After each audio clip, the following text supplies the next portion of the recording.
सबसे पहले मेरा आप सभी को प्यार भरा प्रणाम। मैं मधु जोशी स्वागत करती हूँ आपका अपने YouTube चैनल मधु गढ़वाली 121 पे। तो दोस्तों, आज की वीडियो में मैं आपको मार्गशीर्ष मास के शुक्ल पक्ष की मोक्षदा एकादशी व्रत कथा सुनाऊंगी। आप भी मेरे साथ मार्गशीर्ष मास के शुक्ल पक्ष की मोक्षदा एकादशी व्रत कथा का श्रवण कीजिए। कथा ध्यान पूर्वक और पूरी जरूर सुनिएगा। मोक्षदा एकादशी व्रत कथा। श्री अर्जुन बोले, हे भगवान, आप तीनों लोकों के स्वामी हैं, सबको सुख देने वाले हैं और जगत के पितर हैं, इसलिए मैं आपको नमस्कार करता हूँ। हे देव, आप सबके हितैषी हैं, कृपा कर मेरे एक संशय को दूर कीजिए। मार्गशीर्ष माह के शुक्ल पक्ष में जो एकादशी होती है उसका नाम क्या है? उस दिन कौन से देवता की पूजा की जाती है और उसकी विधि क्या है?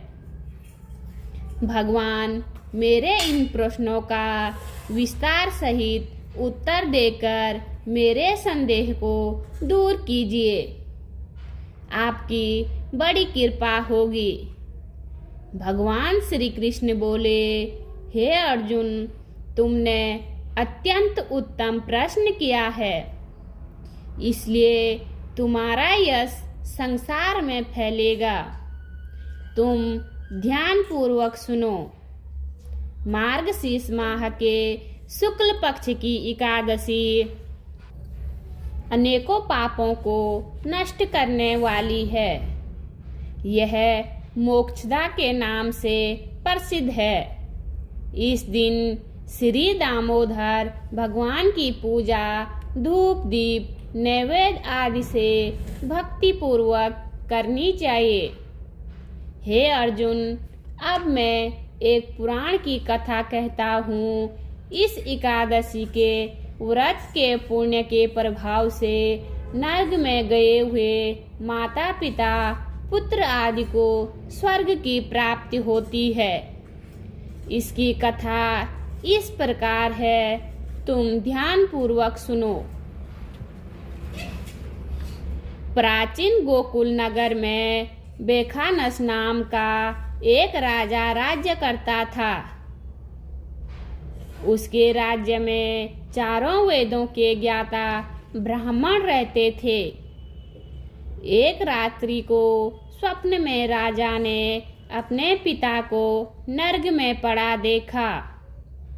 उसको स्वप्न में देखकर बड़ा आश्चर्य हुआ और प्रातः काल होते ही वह ब्राह्मणों के सामने अपनी सब स्वप्न कथा सुनाने लगा। हे ब्राह्मणों, रात्रि के स्वप्न में मैंने अपने पिता को नर्क में पड़ा देखा और उन्होंने मुझसे कहा है, हे पुत्र, मैं अब नर्क भोग रहा हूँ, मेरी यहाँ से मुक्ति कराओ। जब से मैंने उनके यह वचन सुने हैं, तब से मुझे चैन नहीं है। मुझे अब राज सुख ऐश्वर्य हाथी घोड़े धन स्त्री पुत्र आदि कुछ भी सुखदायक प्रतीत नहीं होते हैं। अब मैं क्या करूं? कहाँ जाऊं? इस दुख के कारण मेरा शरीर तप रहा है। आप लोग मुझे किसी प्रकार का तप दान व्रत आदि बताए जिससे मेरे पिता को मुक्ति प्राप्त हो सके। राजा के ऐसे वचनों को सुनकर ब्राह्मण बोले, हे राजन, यहाँ के समीप ही वर्तमान भूत भविष्य के ज्ञाता एक पर्वत नाम के मुनि हैं। आप यह सब बातें उनसे जाकर पूछ लीजिए, वे आपको इसकी विधि बता देंगे। राजा ऐसा सुनकर मुनि के आश्रम पर गए। उस आश्रम में अनेकों शांत चित्त योगी और मुनि तपस्या कर रहे थे। उस समय चारों वेदों के ज्ञाता पर्वत मुनि दूसरे ब्रह्मा के समान बैठे थे। राजा ने जाकर उनको साष्टांग प्रणाम किया। पर्वत मुनि ने राजा से कुशल क्षेम पूछी। तब राजा बोले, हे देवर्षि, आपकी कृपा से मेरे राज्य में सब कुशल हैं, परंतु अकस्मात एक विघ्न आ गया है, जिससे मुझे अशांति हो रही है। आप कृपा करके मेरे इस संशय को दूर कीजिए। ऐसा सुनकर पर्वत मुनि ने एक मुहूर्त के लिए नेत्र बंद कर लिए और भूत भविष्य को विचारने लगे। फिर बोले, हे राजन, मैंने योग बल के द्वारा तुम्हारे पिता के समस्त कुकर्मों का ज्ञान प्राप्त कर लिया है। उन्होंने पूर्व जन्म में कामातुर होकर सौत कहने पर अपनी दूसरी रानी को ऋतुदान मांगने पर भी नहीं दिया। उसी पाप कर्म के फल से तुम्हारा पिता नर्क में गया है। तब राजा बोले, हे भगवान, मेरे पिताजी के उद्धार के हेतु आप कोई उपाय बताइए। तब पर्वत मुनि बोले, हे राजन, मार्गशीर्ष मास के शुक्ल पक्ष में जो एकादशी होती है, उस एकादशी का आप उपवास करो और उस उपवास के पुण्य को अपने पिता का संकल्प करके छोड़ दें। उस एकादशी के पुण्य के प्रभाव से अवश्य ही आपके पिता की मुक्ति होगी।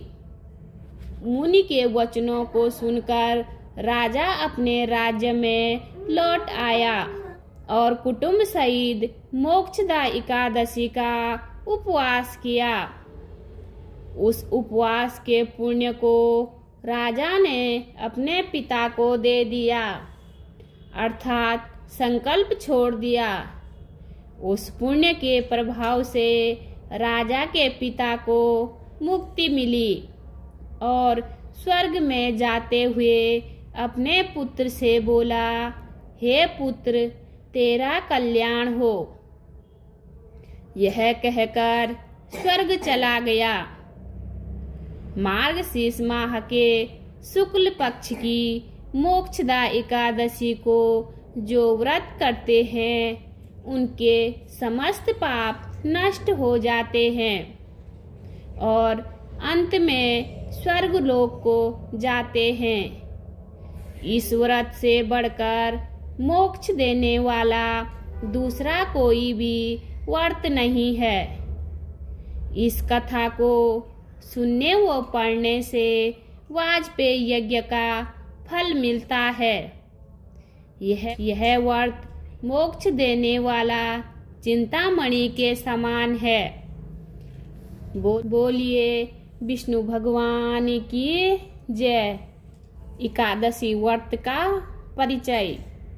भगवान श्री कृष्ण अर्जुन से बोले कि एक बार नैमिषारण्य में शौनक आदि 88,000 ऋषि एकत्रित हुए। उन्होंने सूत जी से प्रार्थना की, हे सूत जी, कृपा कर एकादशियों का महात्म्य सुनाने की कृपा करें। सूत जी बोले, हे महर्षियों, एक वर्ष में 12 महीने होते हैं और एक महीने में 2 एकादशी होती है। सो एक वर्ष में 24 एकादशी हुई। जिस वर्ष में अधिक मास पड़ता है, उस वर्ष 2 एकादशी और बढ़ जाती है। इस प्रकार कुल 26 एकादशी होती है। उनके नाम इस प्रकार है: उत्पन्ना एकादशी, मोक्षदा एकादशी यानी मोक्ष देने वाली, सफला एकादशी सफलता देने वाली, पुत्रदा एकादशी पुत्र को देने वाली, षटतिला एकादशी जया एकादशी, विजया एकादशी, आमलकी एकादशी पाप मोचनी पापों को नष्ट करने वाली, कामदा एकादशी, बरूथनी एकादशी, मोहनी एकादशी, अपरा एकादशी, निर्जला एकादशी, योगिनी एकादशी, देवशयनी एकादशी, कामिका एकादशी, पुत्रदा एकादशी, अजा एकादशी, परिवर्तनी एकादशी, इंदिरा एकादशी, पापम कुशा एकादशी, रमा एकादशी, देवोत्थानी एकादशी। अधिक मास की दोनों एकादशियों के नाम पद्मनी और परमा है।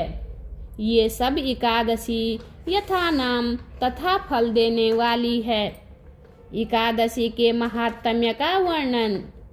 जो पुण्य चंद्र या सूर्य ग्रहण में स्नान या दान से होता है तथा जो पुण्य अन्न दान, जल दान, स्वर्ण दान, भूमि दान, गोदान, कन्यादान तथा अश्वमेध आदि यज्ञ करने से होता है, जो पुण्य तीर्थ यात्रा तथा कठिन तपस्या करने से होता है, उससे अधिक पुण्य एकादशी व्रत करने से होता है।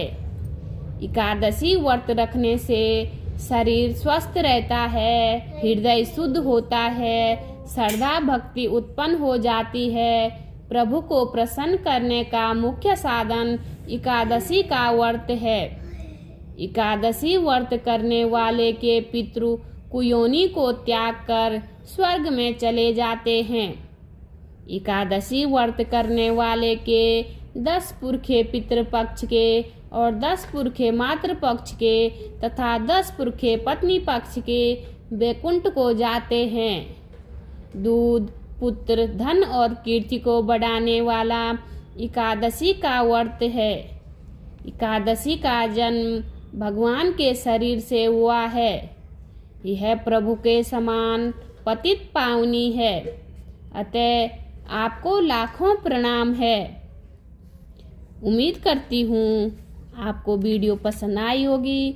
वीडियो पसंद आए तो वीडियो पे लाइक कीजिए, कमेंट कीजिए, अपने दोस्तों के साथ शेयर कीजिए। चैनल पे नए हो तो सब्सक्राइब ज़रूर कीजिए। मैं मधु जोशी मिलती हूँ आपको अगली वीडियो में। तब तक के लिए बाय बाय, धन्यवाद।